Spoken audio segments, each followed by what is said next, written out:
movie, we gave it the code name Blackmore, and then as Guy and I were writing it, at a certain point in time, I can't remember who said it, but somebody went, should we just call the college that?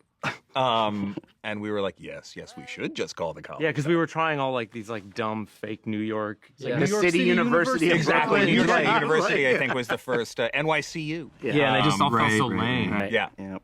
This also, this is what one of the things that's been so fun about this and Scream 5 is shooting these openings. They're so siloed from the rest of the movie. So like we shot the whole movie except the bodega, right? Yeah. Yeah. And then we get to spend a week with just Tony and Samara as the only actors really in the scenes. And it feels like a totally different. And it's a whole different exercise for a week. And fun fact, this apartment, Jason and Greg's apartment, is the same set as the Carpenter sisters' apartment, with a handful of walls moved and the entrance moved to the other side. So this was a set that was essentially tweaked and recycled because we were shooting so late in production. Greg, right? This is also now the first Ghostface call, but in the original, like it was about halfway. I don't remember how deep were we into post when we changed it, but originally Pretty deep. The opening call was also Ghostface. Yeah. We showed it to people before. Yeah, people have seen a version where Ghostface does the Samara call as well. Yeah, we previewed. That was a test. Yeah, that was a test screening. Yeah. And it was sort of a situation where it felt like you were hearing Roger for too long a period. He's so wonderful that, like, by the time we got to this call, you felt like the punch of, It wasn't oh my God, special. Roger's on the done phone that. had kind of come out of it a little bit. Jason Takes Manhattan, by the way. This was the last We're minute find. nothing if not subtle. Yeah.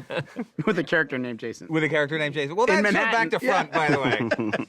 By the way, Jason Carvey, just very quickly, is named after our good friend Jason Carvey, who literally didn't know about this for a year and found out about it opening night. Guy had a screening, and I was sitting two His seats down from reaction was Jason. so good. And he just went, "What?" and cackled for about 4 minutes. I think disturbing the rest of the audience. I who was didn't notice. in the row behind and quite a few seats over, and I heard the reaction, and I was very happy. He was thrilled. It kept going. It could have. By the way, could have gone horribly wrong. Like the week leading up to it, I was like, "Have we made a terrible mistake? Is he going to be really mad at us?" But There was also, just to say it because it's lost now, but there was an MCU joke in here. Yes. oh, but it was written, by the way, Written. before Tony was cast. And Tony loved it. He had so Oh, much nice. fun with it. And, Yeah. and when he saw the movie, he said, "Oh, why'd you guys cut the Marvel joke?" Like there's meta, and then there's too meta. Last podcast on the left. Yes. Represent. Yeah. We got a lot. We got that. We have No Dogs in Space, and We Hate Movies. We hate movies. Non-negotiable. Yep. Non-negotiable. Yeah, we've got a lot of they're big podcast fans. This scene also features one of my favorite props. It's a Russian nesting doll of the 9 ghost faces that have come before this movie that I believe William Sherrick ended up with, even though it was all of us called dibs on it, and it ended up in William's possession. It's in his home, by the way. Is it really? So, Yeah, yeah, it's I in know his exactly home. where it is, so I can help you out with I that. feel like we should plan a heist. We should do it in public and record it and put it on the On the DVD special commentary features. So that, yeah. This was also one that the pace of this changed a lot. We had a lot longer. We Hate version. Movies. We have movies. There it is. But I feel because there's another room he went into, and I feel like this is the scene we probably messed with more than anything. I in think, the yeah. edit. I also think that just we were nervous it wasn't going to work. Yeah. Like it just Absolutely. straight like, do you care? Because every other opening kill is someone you ostensibly don't want to die, and this guy, you don't care what happens to him, and so that felt like a different kind of tension to play with. Yeah. Totally. And not only do you not care, he thinks he's on the phone with his friend, so it's this weird, is he even scared? Like he's a little bit nervous, but yeah, it was an interesting challenge. I love that he thinks Ghostface could fit above the washer dryer. Next to the detergent. Are Yeah, you there in he the is. detergent? Colder.